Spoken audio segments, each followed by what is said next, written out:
Hello and welcome to Heart Wisdom, Jack Kornfield's podcast on the Be Here Now network. As Jack so wonderfully says in this podcast, let us take a moment to bow to all the trees of the world, the trees that sustain us. I'm Ganesh, honored to peel back the veil to episode 308 of the Heart Wisdom podcast, part 2 in this wonderful environmental, ecological series, Becoming the Tree of Enlightenment, with Professor Rajiv Joshi, an expert at systems change from the inside out, who is focused on our inner and outer environments. He joins Jack for this video episode, filmed at Spirit Rock Meditation Center on September 8th, 2025.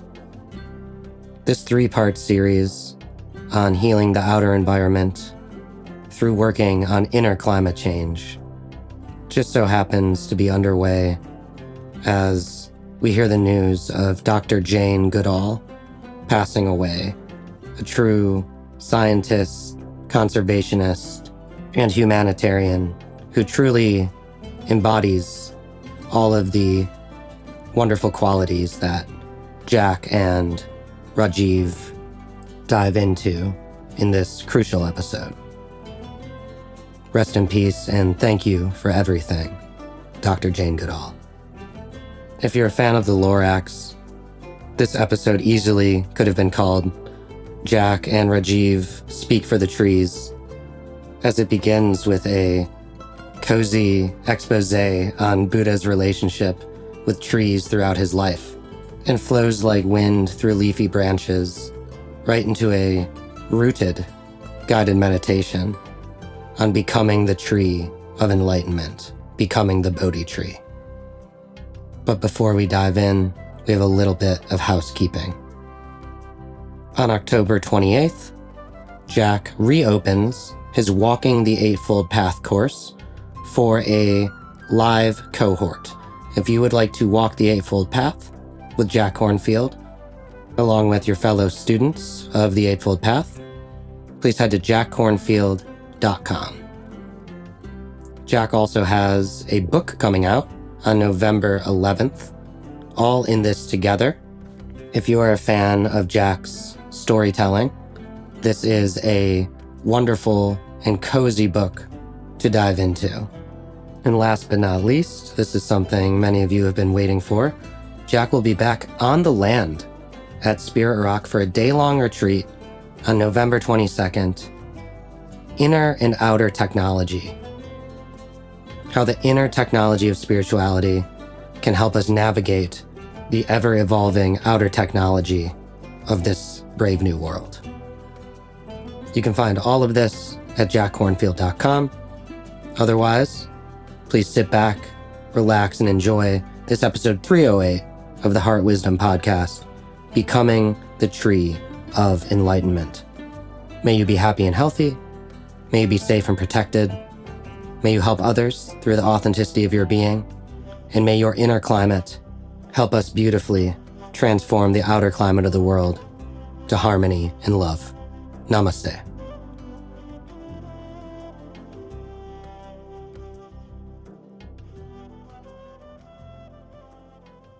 So let's do a little practice, and then maybe Rajiv will add other interesting things to the conversation.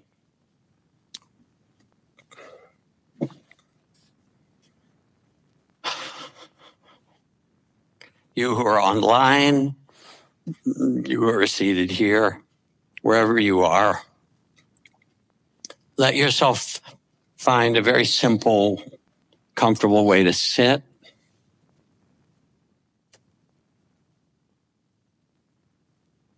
Now, it turns out that in the Buddhist tradition, and I lived in the forest monasteries of Southeast Asia when the forests were still mostly there 60 years ago, many of them been cut down, that the Buddha was born under a tree, grew up under the trees, practiced under the tree, got enlightened under a tree, taught under the trees, and died under the 2 sal trees that immediately came into bloom as he lay down to die. He and the trees were one in some way. And in fact, it says in the story, these are beautiful myths, but they speak to us. After his enlightenment, he moved from the Bodhi tree, where you can still go see its great-granddaughter in India, and took a seat 100 yards away or some distance and gazed at the tree for 7 days in gratitude for sheltering him and giving them the realization of all things being connected and the fact that we have freedom in the midst of it all. So let your eyes close gently and settle yourself. Sink down into your seat so there's a sense of stability.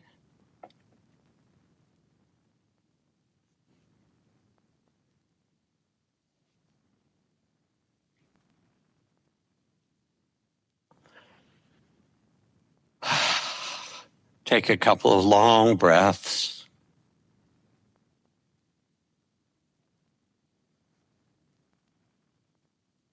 Release tensions that you carry.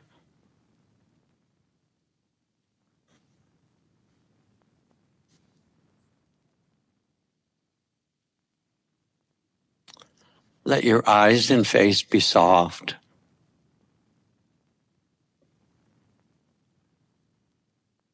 Loosen the jaw. If you like, roll your head in a little circle to release your neck. Let it find a simple upright.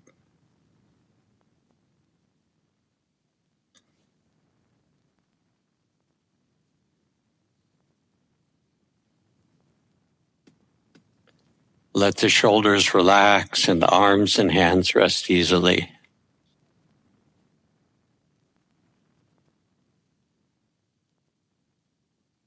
Let the belly be soft and the breath natural.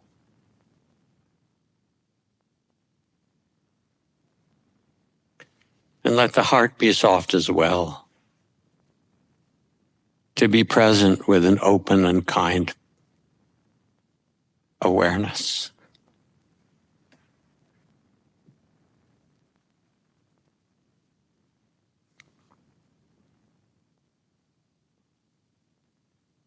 And with this embodied presence, now we'll play with the amazing capacity of imagination and visualization as part of meditation.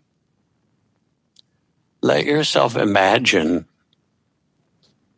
that you are a tree, not that you're sitting under the tree of enlightenment, but you're the tree. And feel or imagine or sense in any way you can that you have roots going down through your seat into Mother Earth, steady, unshakable.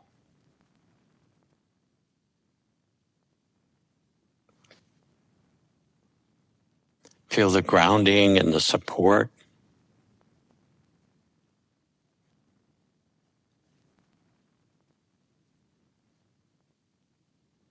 For millions of years, you as trees have learned to do this. And now you as a tree extend your roots into the earth and feel her support, strength, and steadiness.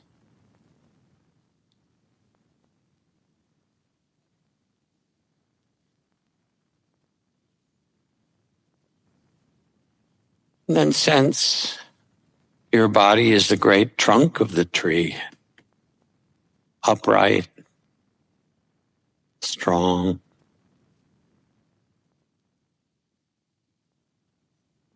a little flexible when the storms come.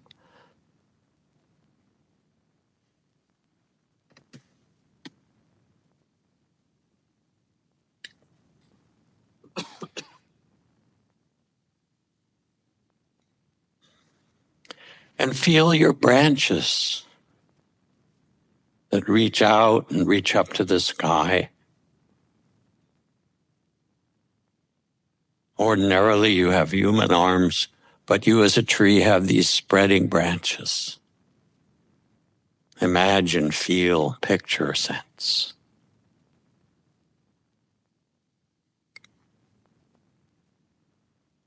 And you are in a beautiful season as a tree. Warm sunlight, enough rain.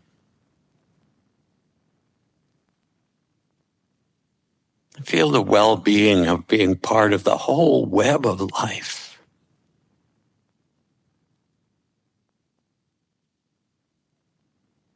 And you breathe in carbon dioxide through all the little pores in your leaves. You take it in.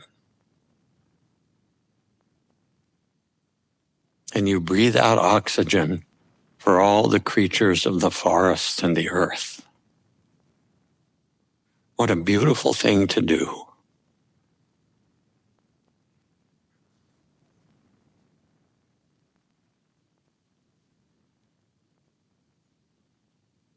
And you open your leaves to the sunlight, and you have a magic power. For when the sunlight strikes your leaves, you turn the beautiful light energy into sugar in every leaf, turning light into sugar. That's why kids like sugar, because it's light.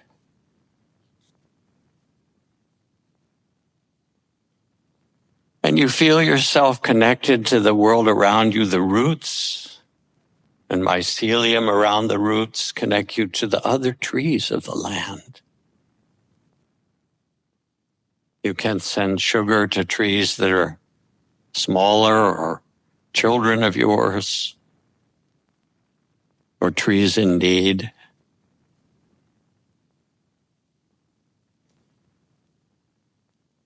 And you've been standing as a tree for millions of years. You know how to love this earth as a tree.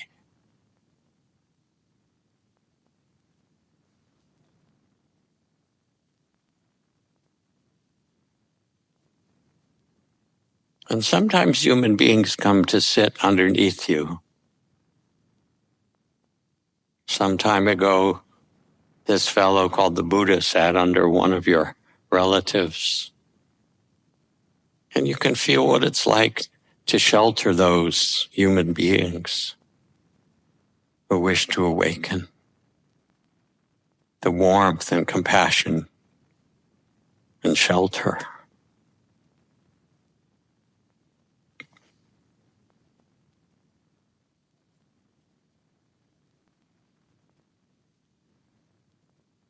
And as a tree of wisdom, you can whisper to the ones like the Buddha seeking freedom and awakening. You can whisper some words of understanding and wisdom. What do you have to teach? What do you have to tell us humans? We are ready to listen.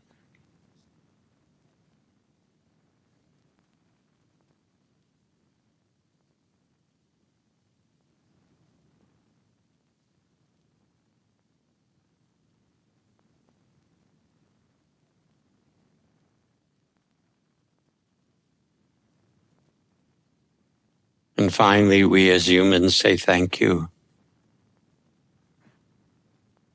Thank you for letting us join you as a tree. Thank you for your wisdom, your gifts. We make a bow to all the trees of this world.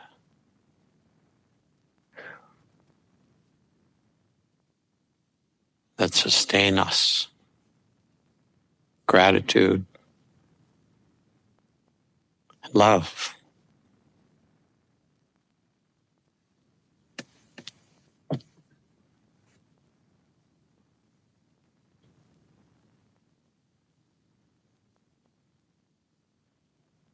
When you're ready, allow your eyes to open. And look out as a human being and a tree.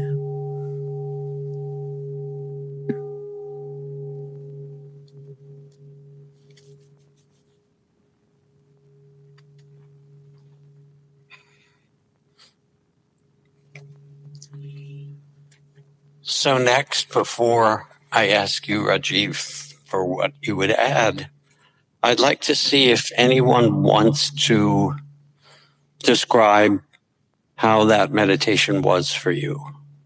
And as I ask this, James has a mic. I need to say that there are 108,000 kinds of meditation, and some fit for a moment, and some are not the right one for you. The one thing you don't want to do in meditation is use it to judge yourself. You're already too good at that, right? So if something interesting happened or it was helpful, great. If it wasn't, there are lots of other practices. So raise your hand. Anything you saw, what the tree had to say, how it was.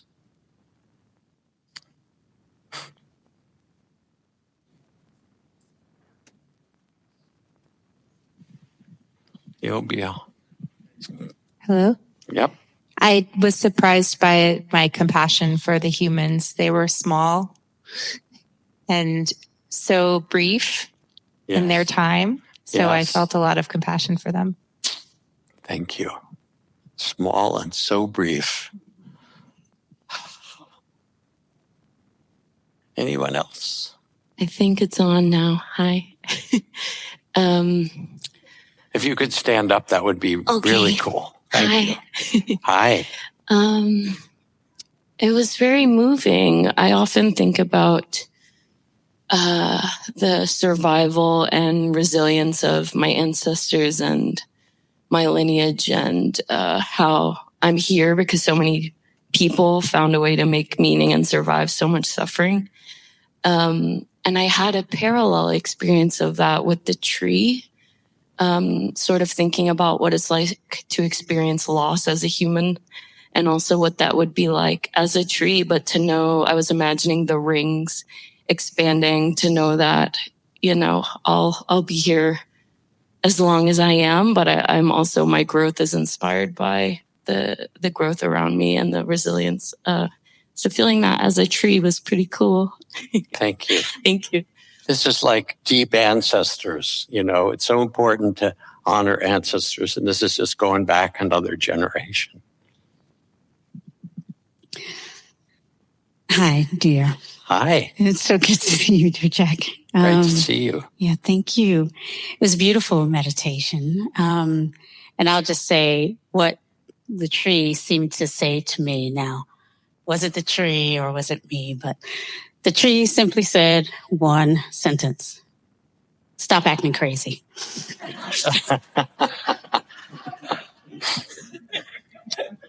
This is a very sensible tree. We like this. One more, please. Thank you for this meditation. I also had a favorite tree growing up, and so I imagined myself as that tree, and the tree was like seeing me as I am now, like 20-something years later. And I appreciate what you said about us being so brief, and it was a conversation like with myself as the tree and this body and the mycelium. And that was really beautiful. And I felt connected to all the trees in here. We're a forest. Yay. Thank you.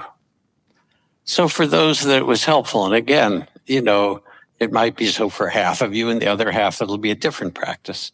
The gift of inner practices is that they take us out of our ordinary consciousness of the shopping list, right?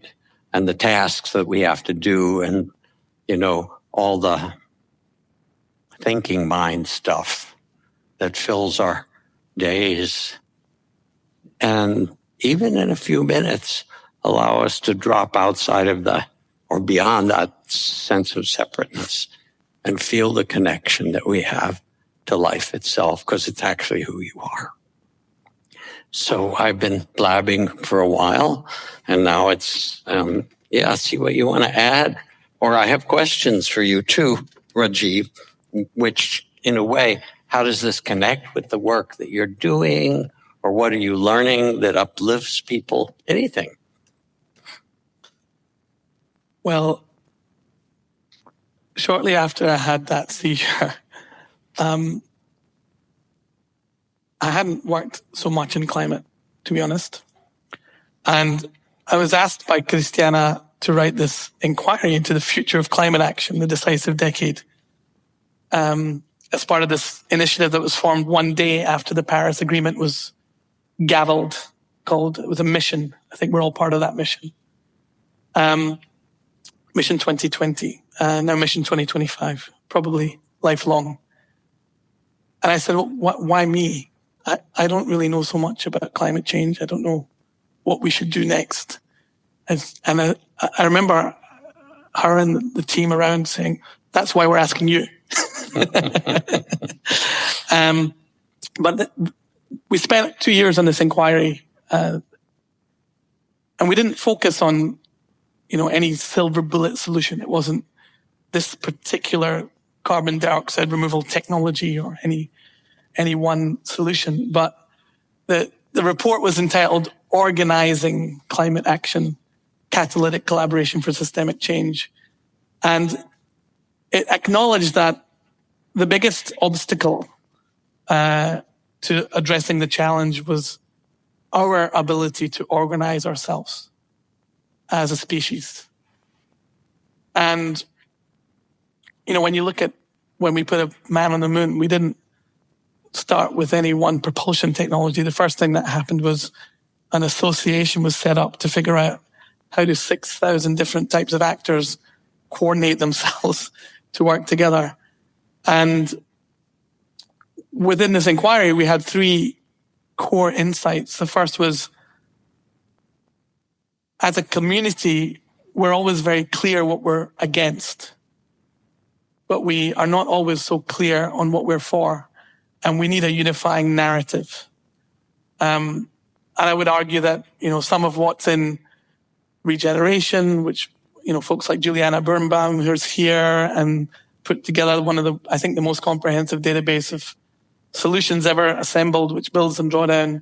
People like Shanna Rappaport and Amanda Joy Ravenhill, others, who are part of this community have assembled, women in particular, are the beginnings of that narrative, that we do need to work across generations. That this isn't something that can be addressed by any one generation. Jack talked earlier about the stewardship of this space and how the stewardship was passing toward new generations that were going to take it forward. But how do we do that while also acknowledging that the wisdom of the elders is so precious, and that we need that wisdom, and at the same time, the mind of a young leader that is fresh and not contaminated with experience.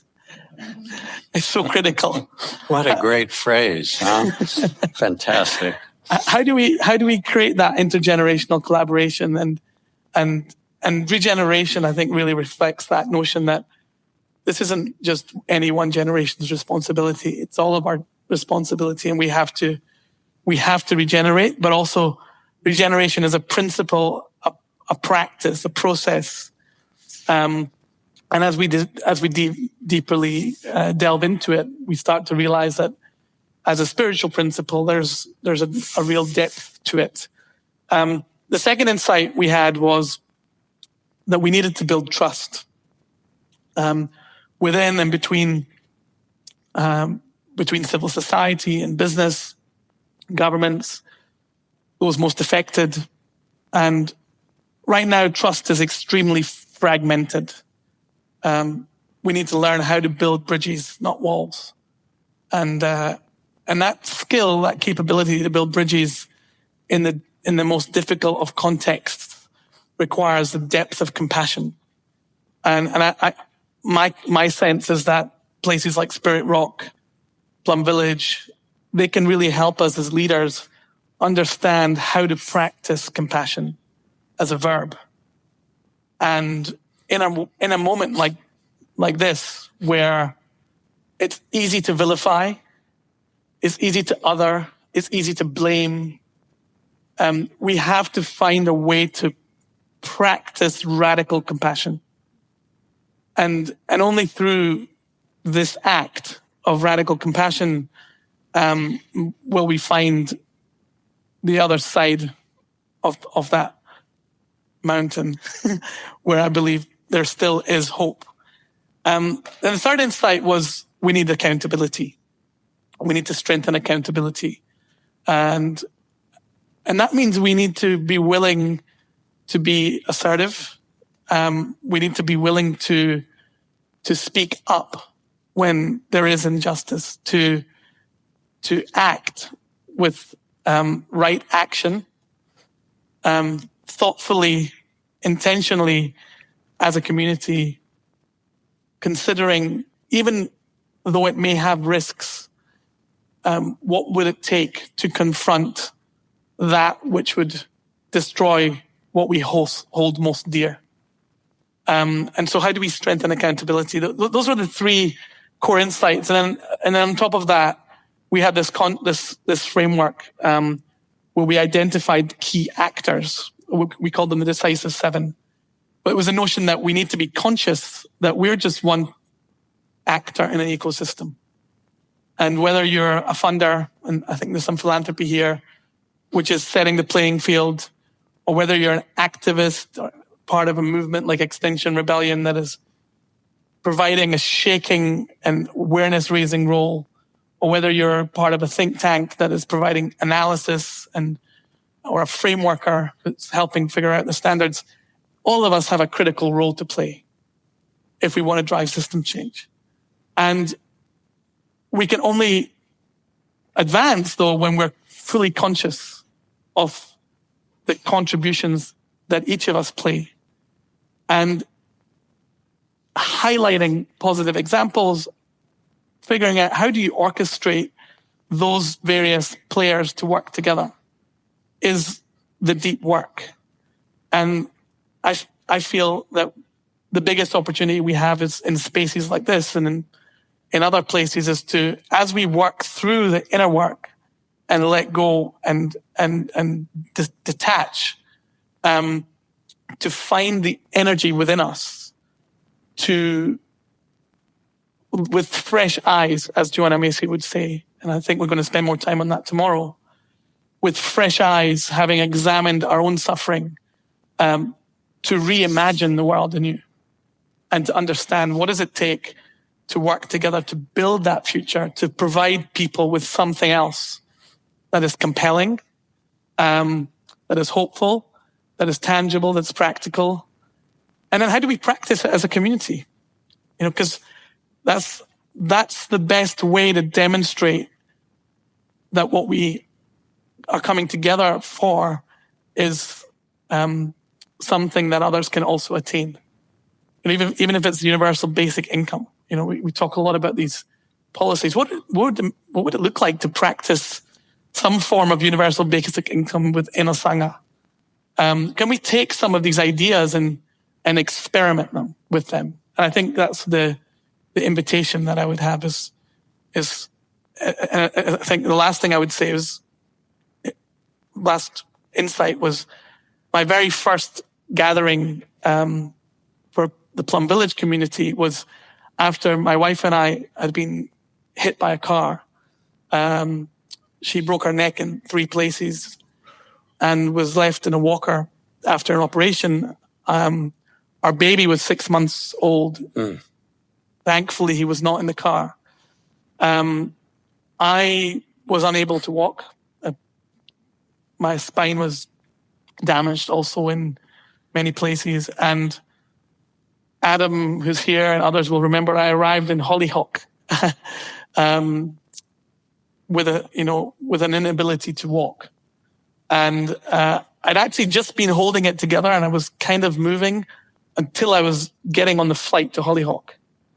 And the flight was cancelled. And somehow I managed to get there. There was a Hollyhock participant who had a seaplane who brought me in, and it was, and I managed to, move through that suffering. And if it wasn't for that space of examining and doing the inner work, I myself would not, even though I had been examining all of this in theory, have understood the truth that all of this, all that we're reading, all that we're learning, the more that we practice it in our own lives, the more that we can start to see transformation happening. And the more that it ripples out and the lives of those around us starts to shift. My wife then came with me on our Plum Village retreat. She's now, with a stick, without the walker. And we can't underestimate the connection between care for one's spiritual body and the impact on one's physical body. And as much as we want to transform the world, if we don't change ourselves, we might not inspire those around us and then perhaps change the system. So start at home. So when I hear the accident, and I'm so sorry to hear it, and you got through it in the way that you could for yourself and your wife, and went to Hollyhock and to Plum Village, what kind of inner practices did you draw on? What was helpful? Well, besides some very strong painkillers, Thank you. I would say that for me, I've never been a huge sitter. I'm probably the most inflexible Indian.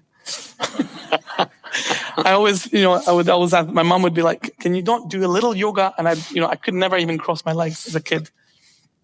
And I always believed that, the only way to do this, I'm sitting my parents were raised, my mom was raised Muslim.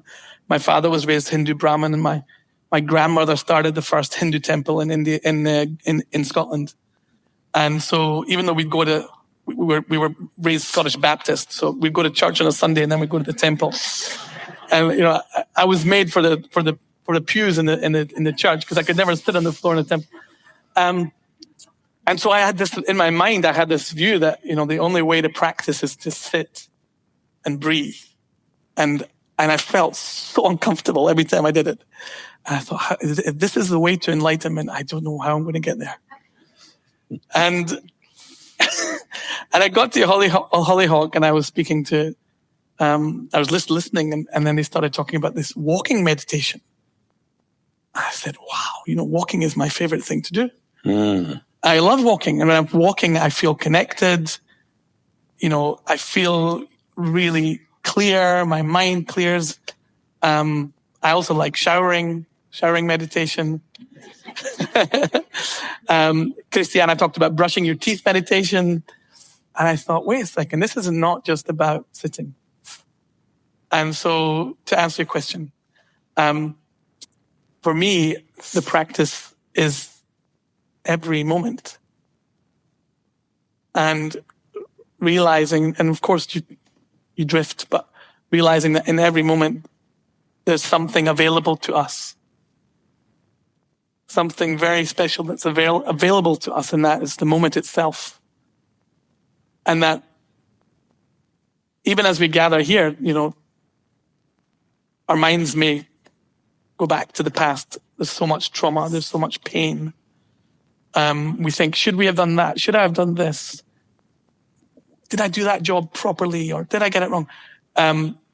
Or then we think to the future. What are we planning? We've got UN Climate Week coming up. I'm going to take some calls.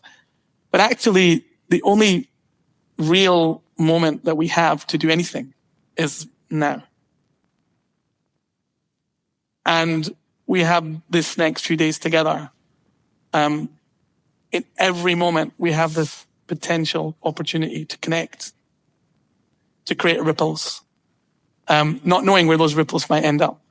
And so for me, it's the present moment, really understanding what is this present moment, because it's really the only thing we know.